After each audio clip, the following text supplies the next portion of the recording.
नमस्कार दोस्तों, इतिहास गवाह है मैं आपका स्वागत है। पिछले एपिसोड में हमने हिंदू कोड बिल डिस्कस किया और उसके अंडर में जो 4 एक्ट्स थे उन्हें डिस्कस किया। एक्ट्स और क्या है कोड बिल और उसमें क्या कहानी है ये तो आपको ध्यान रखना चाहिए, अच्छी बात है। बट जो मेन कोर आइडिया हमें बार बार ध्यान ये रखना चाहिए कि जब भी किसी एक ग्रुप के विशेष अधिकार छीने जाते हैं तो वो ग्रुप अच्छा नहीं फील करता। इसका मतलब क्या हुआ कि हिंदू कोड बिल का ऑपोजिशन क्यों हुआ था? क्योंकि जो हिंदू सोसाइटी में जो मेल डोमिनेंट सोसाइटी थी उसमें जो जो मेल पॉपुलेशन है उसको थ्रेटेंड फील होने लग गया कि उनके विशेष अधिकार like polygamy, बायगामी, like issues of succession, inheritance, maintenance, वो थ्रेटन हो जाएंगे जब हिंदू कोड बिल और the acts will come into practice. और वो ग्रुप ये कतई अच्छा फील नहीं कर रहा था, महसूस कर रहा था कि ये अच्छी बात नहीं है। इसलिए दे स्टार्टेड थ्रेटनिंग लाइक कि इससे देश की एकता को खतरा है, इससे देश में बहुत ज़्यादा लोगों को प्रॉब्लम होगा, ऐसा होगा वैसा होगा। बट हमने क्या देखा? प्रथम आम चुनाव, द फर्स्ट जनरल इलेक्शन में इस मुद्दे पर चुनाव लड़ा गया था और जनता ने अच्छे तरीके से वोटिंग करके ये बता दिया कि वो इस मुद्दे पर बात करना चाहते हैं और इसमें प्रोग्रेसिव स्टेप्स जो कहे जा रहे हैं वो होने चाहिए। और उस कारण से ही फिर जो आने वाले 3 या 4 एक्ट्स थे वो भारत में लागू हुए। कहने का मतलब ये है कि जब भी कोई विशेष अधिकार वाला ग्रुप थ्रेटन फील करता है तो वो कोशिश करता है कि कुछ ऐसे एक्ट्स या लॉज पास ना हो जिनसे उनके विशेष अधिकारों को हानि पहुंचे। ये हमने मॉडर्न इंडिया की जब हम सीरीज़ कर रहे थे उस टाइम भी बात करी थी कि जैसे जो ज़मींदार थे वो हिंदू और मुस्लिम दोनों वर्ग के थे। सिमिलरली जो फार्मर्स थे वो हिंदू और मुस्लिम दोनों वर्ग के थे। बट आप देखेंगे कि उनका इकोनॉमिक इंटरेस्ट और उनके रिलीजियस इंटरेस्ट अलग अलग थे। कहने का मतलब क्या कि ज़मींदार भले ही हिंदू हो या मुस्लिम हो वो यही चाहता था कि वो फार्मर्स को जाके ऑप्रेस करे। सिमिलरली फार्मर भले ही हिंदू हो, मुस्लिम हो, कोई भी उसका धर्म हो, वो यही चाहता था कि उसको ज़मींदार के ऑपरेशन से मुक्ति मिले। बट किया क्या जा रहा था? जो बेचारे जो फार्मर्स थे या जो पॉपुलेशन थी उसको बरगलाया जा रहा था, उसको इकोनॉमिक मुद्दे से दूर हटा के धार्मिक मुद्दे पर फोकस किया करने को कहा जा रहा था डर के माध्यम से।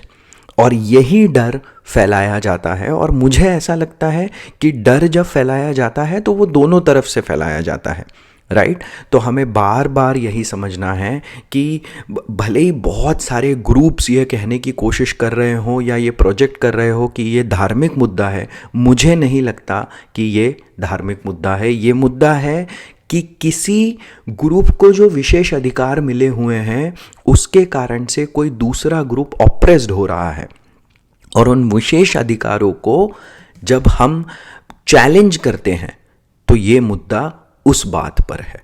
और यही है, अगर हम इस मुद्दे को समझेंगे अच्छे तरीके से तो हमें खुद समझ में आने लग जाएगा कि it has nothing to do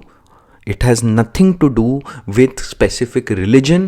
It has everything to do with specific rights that people in specific groups have enjoyed for many years, and some part of our population has been oppressed because of that. तो हमको बार बार यही समझना है। तो अब आगे बढ़ते हैं यहाँ से। तो अब मैं वापस से थोड़ा सा जो बता रहा था कि हम जब हिंदू कोड बिल अप्लाई हुआ तो उसमें एक चीफ ओपोनेंट जो थे, एक जो व्यक्ति थे वो थे श्यामा प्रसाद मुखर्जी, जो पहले हिंदू महासभा के प्रेसिडेंट रहे। फिर बाद में यही श्यामा प्रसाद मुखर्जी थे जिन्होंने भारतीय जनसंघ को भी he is considered to be the founder of Bharatiya Jana Sangh. तो मैंने क्या कहा था कि सबसे पहले ये प्रावधान था कि ये हिंदू कोड बिल ऑप्शनल बनाया जाए। बट जब समझ में आ गया कि भाई ये ऑप्शनल नहीं होगा, ये तो सब पे लागू होने वाला है, that is the time when they started asking कि ये सब पे इस तरीके से एक कोड बनना चाहिए जो सब पे एक समान लागू होना शुरू हो। और इसलिए अब आज हम समझेंगे Christian, Parsi, Jewish personal laws, हम आज ट्राइबल लॉज की बातें करेंगे, और हमारे कंट्री में जो एक स्टेट है गोवा, वहाँ पर जो यूनिफॉर्म सिविल कोड है वो कैसे काम करता है, हम इस पे भी थोड़ा सा आज का डिस्कशन करेंगे। तो अब हम आते हैं, शुरू करते हैं क्रिश्चियन कम्युनिटी से। Christian community is a small percentage of population and we have Catholics, Protestants and some part Syrian Catholic Christians in India.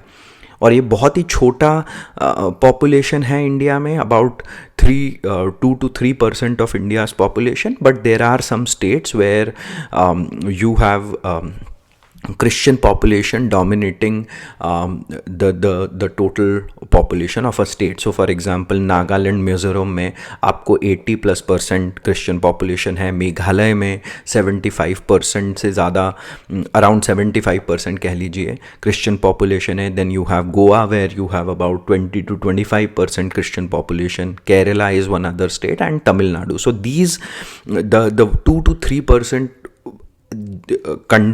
मतलब नेशनल लेवल का जो रिप्रेजेंटेशन है वो कुछ स्टेट में ज़्यादा है।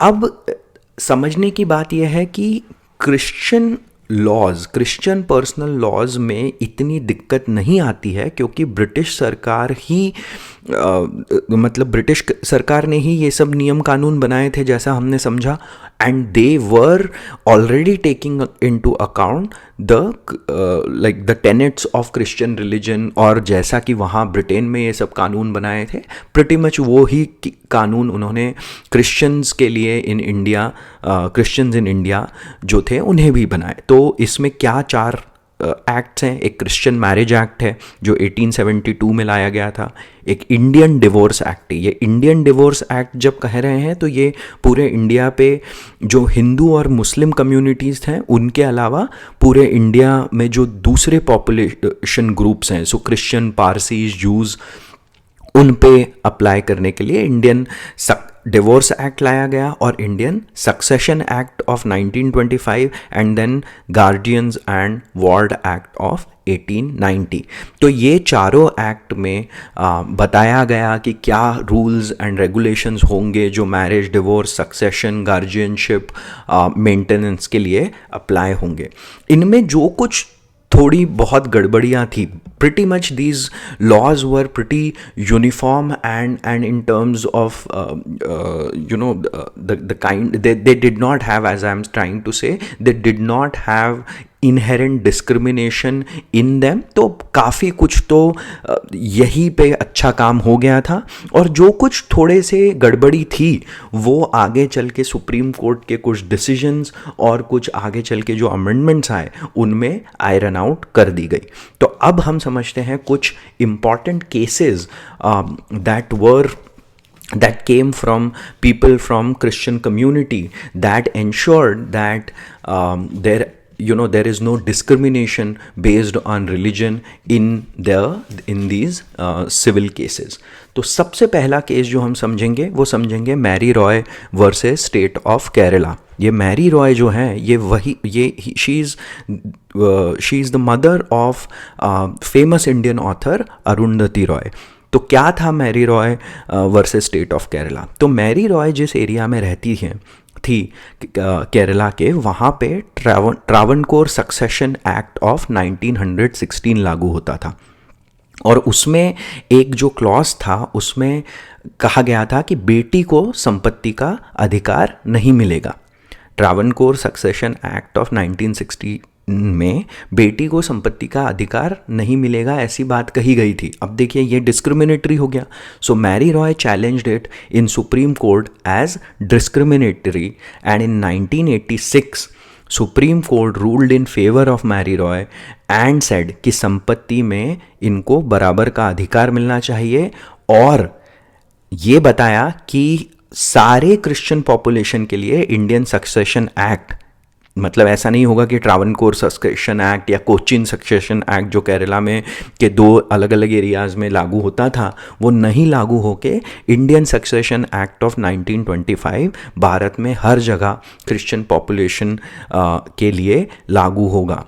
This also paved a way for amendment 2005 का जो अमेंडमेंट था, याद है हिंदू कोड बिल में जब हम डिस्कस कर रहे थे, जो सक्सेशन में हमने डिस्कस किया था, जो 2005 का amendment, it also paved a way for 2005 amendment in the Hindu succession act, which was कि जेंडर के बेसिस पे डिस्क्रिमिनेशन नहीं होना चाहिए। तो आप समझ रहे हैं ये किस तरीके से सुप्रीम कोर्ट ने इसको हैंडल किया। सुप्रीम कोर्ट ने कहा कि ट्रावणकोर सक्सेशन एक्ट नहीं लागू होगा, इंडियन सक्सेशन एक्ट होगा, जिसमें जो विमेन हैं उनको भी संपत्ति में बराबर का अधिकार मिलेगा। और फिर से एक ही चीज़ एम्फेसाइज करना चाहता हूँ कि बदलते सोशल कॉन्टेक्स्ट के साथ गवर्निंग रूल्स भी बदलने चाहिए। ये हर समय हुआ है, हर सेंचुरी में हुआ है, ऐसा नहीं है कि ये आज हो रहा है। और हमने इसीलिए सबसे पहले ये केस को डिस्कस किया। दूसरा केस अब हम डिस्कस करेंगे, John Vallamattom versus Union of India of 2003। और John Velomotham, he was a priest from Kerala and he challenged the constitutionality of Section 118 of Indian Succession Act of 1925. तो क्या था section 118? So it prohibited Christian from bequeathing property for religious and charitable purposes. ये prohibit करता था। और वेलोमोथम ने क्या argue किया सुप्रीम कोर्ट में? ही सेड कि this is discrimination based on religion because there is no such provision applied to Hindus and Muslims in India, क्योंकि हिंदूज एंड मुस्लिम अपनी प्रॉपर्टी का हिस्सा किसी चैरिटेबल पर्पस या रिलीजियस पर्पस के लिए डोनेट कर सकते हैं। और सुप्रीम कोर्ट ने कहा कि हाँ, आप बिल्कुल सही बात कर रहे हैं। And supreme court struck down section 118 of Indian succession act. अब आप देख रहे हैं ये क्रिश्चियन सिविल कोड जो है, जो सिविल कोड क्रिश्चियन पॉपुलेशन पे अप्लाई होता है फॉर सक्सेशन, उसका एक सेक्शन स्ट्रक डाउन किया सुप्रीम कोर्ट ने। क्यों किया? Because it was discriminatory based on religion. Because John Vallamattom says कि हमको क्यों नहीं है अधिकार that we can donate or give our property for religious and charitable purpose. Hindus and Muslims को तो है ये अधिकार। So कोर्ट ने इस सेक्शन को स्ट्रक डाउन किया, ruled in favor of John Velomotham, and in this case court also noted that certain discriminative nature of personal laws, ये देखिए ये क्रिश्चियन पर्सनल लॉ था ना, उसका सर्टन डिस्क्रिमिनेटिव नेचर को हटाया supreme court. And supreme court of India reiterated the importance of bringing in uniform civil code. अच्छा, आप देख रहे हैं, एक बात आप समझेंगे कि हमने जो सरला मुद्गल वाला एक केस समझा था लास्ट एपिसोड में, फिर अब हम जॉन वेलोमोथम वाला केस समझ रहे हैं। दोनों केसेस में सुप्रीम कोर्ट कह रहा है कि यूनिफॉर्म सिविल कोड लाया जाए। क्यों कह रहा है? क्योंकि हमने डीपीएसपी में पहले ही समझा था कि DPSP is not enforceable by court, it is not, but court can suggest, court can tell the legislature कि भाई आप इस यूनिफॉर्म सिविल कोड को कंसिडरेशन में लाइए, उस पर विचार कीजिए। तो इस केस में भी सुप्रीम कोर्ट ने ये बात कही। तीसरा केस हम देखेंगे, Pragati Varghese versus Cyril John Varghese of 1997। और इसमें क्या था, जो इंडियन डिवोर्स एक्ट है, दो जो अभी हमने मामले समझे हैं पहले, मैरी रॉय और जॉन वेलोमोथम, वो हमने सक्सेशन एक्ट से रिलेटेड समझे। अब हम इंडियन डिवोर्स एक्ट पे आते हैं। उसमें एक सेक्शन 10 है। सेक्शन 10 क्या कहता है? सेक्शन 10 ये कहता है कि husband can divorce the wife for adultery. Adultery का मतलब कि वाइफ ने किसी और के साथ संबंध बनाए हैं, सेक्सुअल संबंध हैं उसके, एंड इस कारण से अब husband can divorce the wife for adultery. But अगर उल्टा हुआ कि अगर if wife wants to divorce the husband for adultery, wife को अडल्ट्री के साथ साथ एक और कोई आरोप लाना होगा और सिद्ध करना होगा टू गेट द डिवोर्स। अब ये देखिए हो गया ना डिस्क्रिमिनेटरी, ये महिलाओं के लिए, क्रिश्चियन महिलाओं के लिए ये डिस्क्रिमिनेटरी हो गया।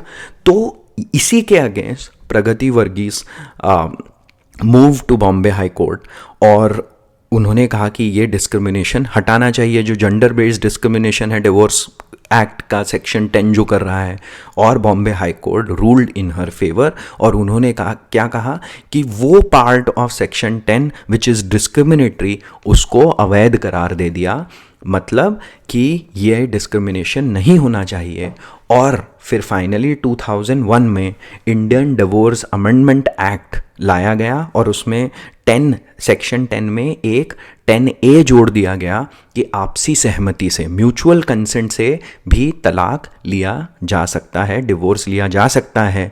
एंड फॉर दैट 2 years तक जुडिशियल सेपरेशन में रहना होगा हस्बैंड वाइफ को before the court can issue a decree. कितने साल के लिए जुडिशियल सेपरेशन? मैंने कहा 2 years तक जुडिशियल सेपरेशन में। और ये अमेंडमेंट कब हुआ? 2001 में। तो फिर से आप देखिए कि कहीं और से जो डिवोर्स अमेंडमेंट एक्ट है उसमें चेंजेस करे गए because it was found to be discriminatory based on gender. So ये हुआ Pragati Varghese versus Cyril John Varghese of 1997 का केस। अब क्या हुआ, वो जो 2 साल तक जुडिशियल सेपरेशन बोला गया है अमेंडमेंट में, उसको भी चैलेंज किया गया 2015 में in Albert Anthony versus Union of India Ministry of Law के केस में 2015 में। और ये क्या चैलेंज किया अल्बर्ट एंथोनी ने? अल्बर्ट एंथोनी ने ये चैलेंज किया कि जो आपका हिंदू मैरिज एक्ट है उसमें तो सेपरेशन का अवधि, जुडिशियल सेपरेशन 1 साल का है ना, 13B के अनुसार। सिमिलरली स्पेशल मैरिज एक्ट में सेक्शन 28 भी 1 साल का ही कह रहा है। पारसी मैरिज एक्ट में भी सेक्शन है जो वो 1 साल का ही जुडिशियल सेपरेशन की बात करता है। तो जो इंडियन डिवोर्स अमेंडमेंट एक्ट के तहत 2 साल का जो जुडिशियल सेपरेशन बताया गया है वो तो डिस्क्रिमिनेटरी हो गया, ऐसा अल्बर्ट एंथोनी ने कहा। और सुप्रीम कोर्ट ने फिर से कहा, सुप्रीम कोर्ट ने कहा कि हाँ ये बात आपकी सही है, and again ruled in favour of Albert Anthony and even said कि यहां पर भी इंडियन डिवोर्स एक्ट में भी 1 साल का ही सेपरेशन अप्लाई किया जाएगा। एंड इसमें उन्होंने एक और एडिशन जो किया कि पहले सिटी ऑफ मैरिज और सिटी ऑफ डिवोर्स सेम होना चाहिए था, बट अब डिवोर्स कहीं और सिटी में भी फाइल किया जा सकता है। क्योंकि कभी कभी होता है ना कि वाइफ जब डिवोर्स होने वाला होता है तो वाइफ अपने जो मायके है वहाँ चली जाती है, वहाँ रहने लगती है, तो क्यों आना पड़ेगा वाइफ को जहाँ पे शादी हुई थी? अगर वो अलग अलग जगह है तो वहाँ पे भी डिवोर्स फाइल किया जा सकता है। तो अब मैं बार बार यही एम्फेसाइज करने की कोशिश कर रहा हूँ कि विद इन क्रिश्चियन कम्युनिटी भी ऐसे केसेस आए हैं सुप्रीम कोर्ट में where people have given references of Hindu succession act या हिंदू कोड बिल या इंडियन जो डिवोर्स एक्ट है या मैरिज एक्ट है उसके रेफरेंसेस देकर ये कहा गया है कि हमारे साथ ये डिस्क्रिमिनेशन क्यों हो रहा है, because of our code and supreme court ruled in their favour. कहने का मतलब ये है कि यहाँ पर हमको ये ध्यान रखना है कि यूनिफॉर्म सिविल कोड का मतलब ये नहीं है कि हम डाइवर्सिटी पे अटैक करें। अरे India is a pluralistic nation. हमारा जो चरित्र है, इंडिया का जो कैरेक्टर है वो विविधता मूलक है, प्लूरलिस्टिक है। विविधता ही हमको इतना महान बनाती है। तो यूनिफॉर्म सिविल कोड लाने का मतलब ये नहीं कि हम डाइवर्सिटी पे अटैक करें, उसका मतलब बस ये है कि जो पर्सनल लॉ के बेसिस पे जो काइंड ऑफ डिस्क्रिमिनेशन हो रहा है for in that specific religion और इन एनी स्पेसिफिक कम्युनिटी, उस डिस्क्रिमिनेशन को हटाना है एंड डाइवर्सिटी को प्रिजर्व करना है। किसी भी तरफ से अगर ये बात कही जा रही है कि अरे हमको होमोजेनस बना देना है, सबको एक जैसा रहने की जरूरत, ऐसा नहीं है। हमको डाइवर्सिटी को प्रिजर्व करके आगे बढ़ना है, डिस्क्रिमिनेशन पे अटैक करना है, because we are now moving toward progressive times और उसमें डाइवर्सिटी को रिटेन करके डिस्क्रिमिनेशन पे अटैक करना ज़रूरी है। ऐसा डिस्क्रिमिनेशन जो पर्सनल एक्सप्रेशन या पर्सनल इंडिपेंडेंस को अटैक या खतरा कर देता है, उस खतरे में डाल देता है, ऐसे डिस्क्रिमिनेशन को हटाना है। अच्छा, ये जितने भी चैलेंजेस थे जो हमने पिछले 2-4 केसेस डिस्कस करे, उसमें जितने भी चैलेंजेस थे वो article 14 equality before law and equal protection of law जो हमारा कॉन्स्टिट्यूशन का है उसके बेसिस पे चैलेंज हुआ है, और article 15 prohibition of discrimination on grounds of religion, race, caste, gender और प्लेस ऑफ बर्थ, ये दूसरा आर्टिकल जिसके बेसिस पे इसको चैलेंज किया गया था। And article 21 protection of life and personal liberty. तो इन बेसिस पे इन सारे केसेस में अल्बर्ट एंथनी ले लीजिए, Pragati Varghese, John Vallamattom and Mary Roy, इन लोगों ने जो चैलेंज किए थे वो इन 3 आर्टिकल्स के बेसिस पे चैलेंज किए थे।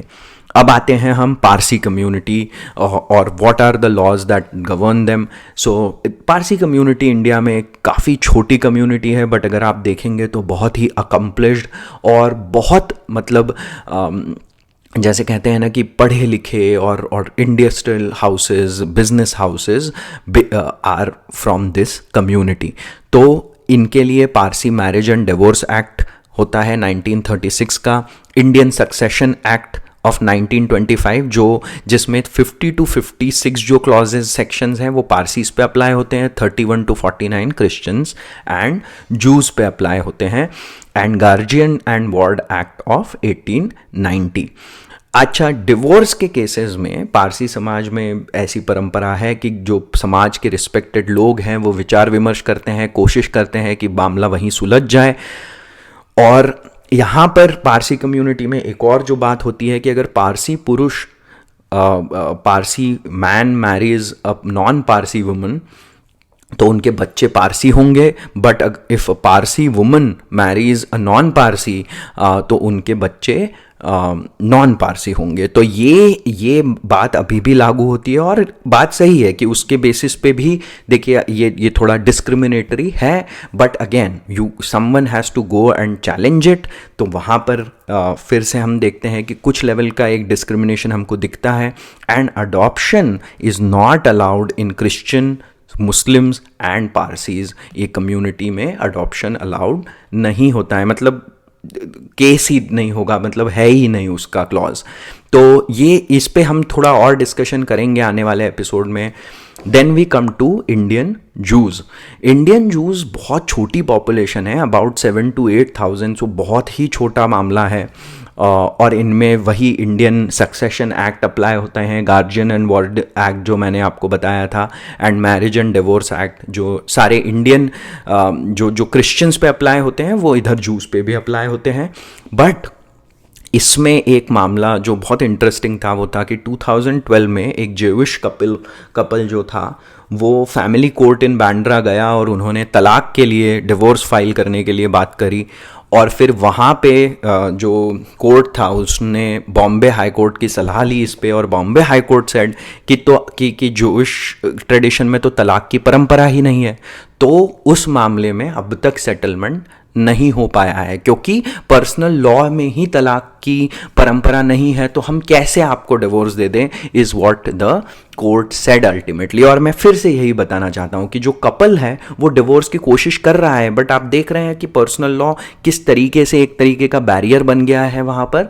और यही जो है कि जो वो डिस्क्रिमिनेटरी नेचर है उसको हम कैसे एड्रेस करें, ये बार बार जो एक एक थीम जो निकल के आ रही है इस डिस्कशन में, वो यही है कि हम डाइवर्सिटी को बरकरार रखते हुए डिस्क्रिमिनेशन को कैसे एड्रेस करें।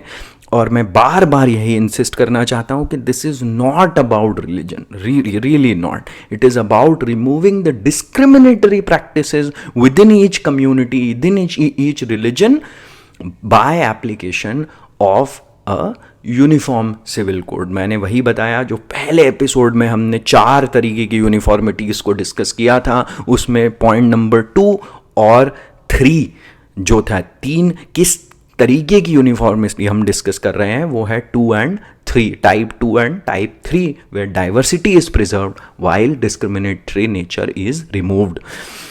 I know I sound like a broken record here. I know that कि इतनी बार क्यों रिपीट कर रहे हो, but I want to repeat until people get irritated about it.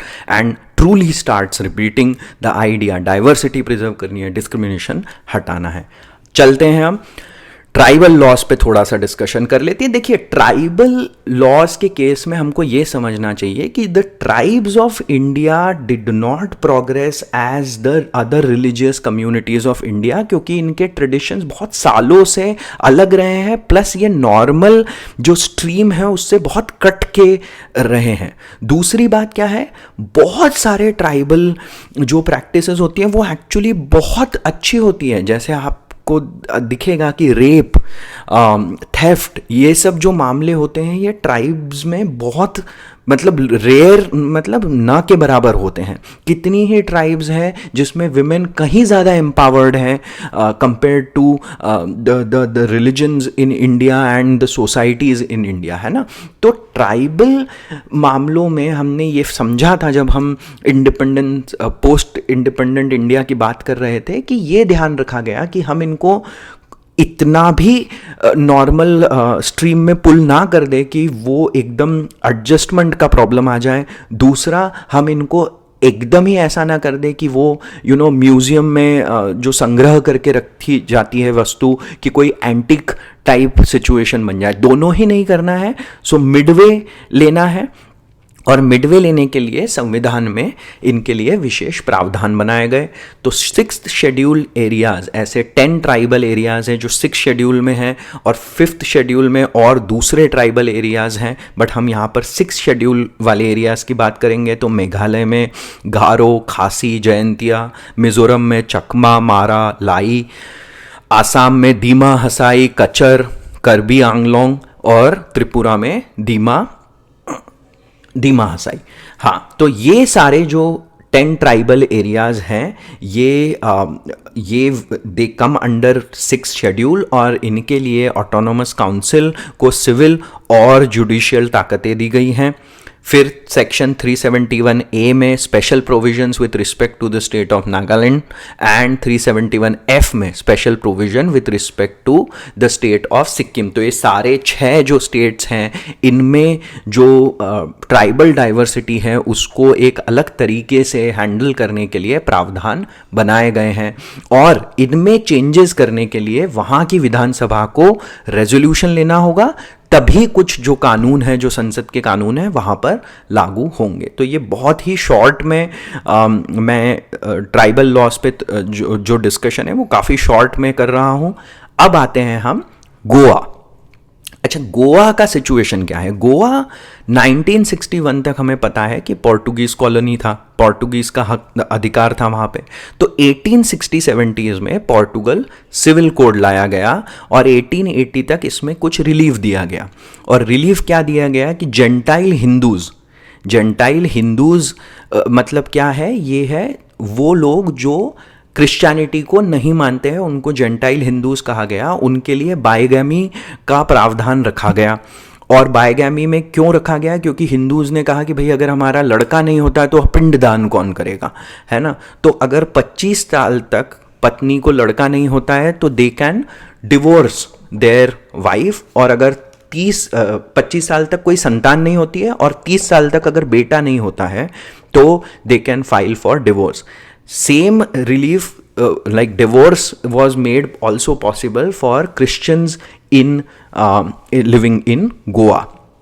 जो एक और वहाँ पर लाया गया बात वो था सक्सेशन और मैरिज में पति पत्नी को बराबर का हिस्सा मिलेगा under uniform civil code that is applied in Goa. तो पति पत्नी दोनों जॉइंटली होल्ड करेंगे सारे ownership of all the assets.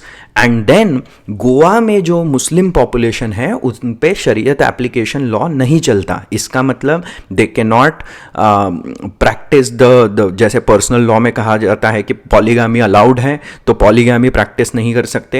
And there is no provision of verbal divorce, so आप तलाक तलाक तलाक ऐसा कह के डिवोर्स नहीं ले सकते। तो जिनकी शादी, जिन मुस्लिम कम्युनिटी के मेंबर्स की शादी गोवा में रजिस्टर्ड है वो इन दोनों को नहीं फॉलो कर सकते when they are in Goa. अच्छा, इसमें आप एक मज़ेदार बात समझते हैं कि 1981 में government of India appointed a personal law committee to determine if same laws which were applied to rest of the India could be applied to Goa. है ना, उन्होंने कहा कि भाई गोवा में जो यूनिफॉर्म सिविल कोड है उसको हटा के हम अपने जो पर्सनल लॉ और पर्सनल जो आइडियाज़ हैं उनको, जो India rest of the India में, उनको अप्लाई करते हैं. और उसमें खूब भयंकर ऑपोजिशन हुआ. और ऑपोजिशन जो stiff resistance was from Muslim youth welfare association and Goa Muslim women's association. और क्यों, आप खुद समझ सकते हैं कि जैसे ही ये अप्लाई हो जाता, ट्रिपल तलाक and the practice of polygamy which is based on the शरीयत एप्लीकेशन लॉ, जो गोवा में उस समय तक नहीं चल रहा था, तो उनको ये डर लगा ना कि फिर हमारे साथ यहाँ पर बेस्ड ऑन दैट डिस्क्रिमिनेशन शुरू हो जाएगा. तो इस कारण से इसका भयंकर ऑपोजिशन हुआ और फिर सरकार ने इस पे आगे कोई कदम नहीं उठाया. तो गोवा में अभी भी वही यूनिफॉर्म सिविल कोड चल रहा है. अच्छा, इसमें क्या है, जो जेंटाइल हिंदूज है उनके लिए बाइगामी अलाउड है गोवा में, है ना. तो ये एक फिर से आप देखेंगे कि वहाँ पे एक खतरा है कि Hindu women can face situations of bigamy. तो वो भी गड़बड़ है ना. हमको ये समझना है कि इररिस्पेक्टिव ऑफ रिलीजन कहाँ पे डिस्क्रिमिनेशन हो रहा है, वहाँ जाकर ये डिस्क्रिमिनेटरी प्रैक्टिस को हटाना है, while keeping the diversity of each religion, of each community, because that is what makes our country beautiful, that is what makes our country unique, है ना. तो आज वैसे ही 31 मिनट का एपिसोड हो चुका है. मुझे पता है मैंने काफ़ी जल्दी में सब कुछ कवर करा है, बट अगर आज के एपिसोड से कोई आपको एक मैसेज लेकर बाहर निकलना है तो वो यही लेना है कि बहुत सारे लोगों ने हमने एग्ज़ाम्पल लिए क्रिश्चियन कम्युनिटी के, हमने एग्ज़ाम्पल लिए जूज़ कम्युनिटी का, हमने बहुत सारे एग्ज़ाम्पल लेके समझा कि बहुत सारी जगहों पर discrimination from those personal law, उनको हटाने के लिए लोगों ने एफर्ट मारे हैं और सुप्रीम कोर्ट ने कुछ ऐसे जजमेंट्स दिए हैं जहां वो डिस्क्रिमिनेशन को हटाया गया है. सुनने के लिए आपका बहुत बहुत धन्यवाद. अब जो आने वाला एपिसोड है हम उसमें थोड़ा सा जंप करेंगे इन मुस्लिम पर्सनल लॉ. हम शुरू से समझने की कोशिश करेंगे और क्या है क्या नहीं है ये अच्छे से समझेंगे. I think it will take 1 to 2 or even maybe 3 episodes to finish then now this series on uniform civil code. I hope that this series is kind of building knowledge that is, taking away the anger and confusion that is being caused by, I don't know, I have been listening to a lot of these media narratives on both sides. और बहुत मुझे मतलब डर लगता है कि ये बहुत जो बातें हैं वो एग्जैक्टली बताई नहीं जा रही हैं और प्रॉब्ली डराने का और कंफ्यूज करने का काम ज़्यादा हो रहा है. दोनों ही तरफ हो रहा है, जो सपोर्ट कर रहे हैं उनकी तरफ से भी, जो अपोज कर रहे हैं उनकी तरफ से भी. तो आई होप आप उसमें एम्ब्रॉयल ना होके एक पहले अच्छे से समझ लें और उसके बेसिस पे अपना विचार फॉर्म करें, अपने ओपिनियंस फॉर्म करें. That is my sincere hope. But again ये सोशल साइंसेज हैं, हर किसी को अपना, हम एक डेमोक्रेटिक कंट्री के नागरिक हैं, हम सबको अपना अपना व्यूज़ रखने के पूरी फ्रीडम है. चलिए यहीं समाप्त करते हैं आज. अंटिल नेक्स्ट टाइम, जय हिंद.